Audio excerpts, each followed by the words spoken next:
सो दोस्तों अल्हम्दुलिल्लाह मैंने अपनी मेहनत की कमाई से लिया एक ऑटो रिक्शा। अब मैं सोच रहा हूँ उसको मॉडिफाइड करवाया जाए। अब मैं अपना ऑटो रिक्शा मॉडिफाइड करवाने जा रहा हूँ। आपको इस वक्त उसकी कंडीशन दिखा देता हूँ।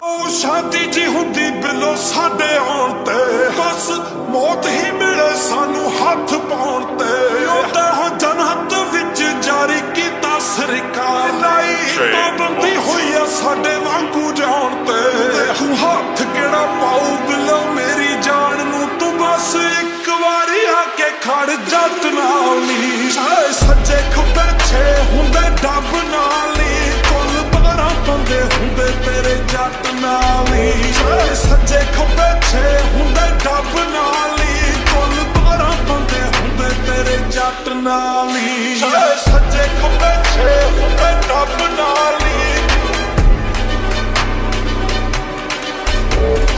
सज्जे खब्बे छे हुंदे डब नाली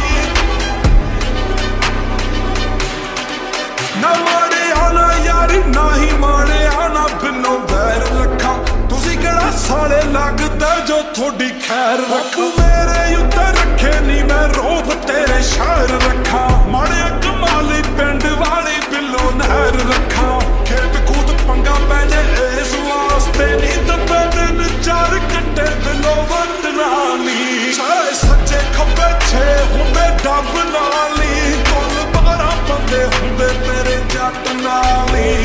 सज्जे खब्बे छे हुंदे डब नाली कुल 12 बंदे हुंदे तेरे जट नाली सज्जे खब्बे छे हुंदे डब नाली सज्जे खब्बे छे हुंदे डब नाली साडे काले पावे चिट्टी गड्डी नूं कंपाउंड रखा लोकां दी जिथे मुके उदों अगे पहुंच रखा।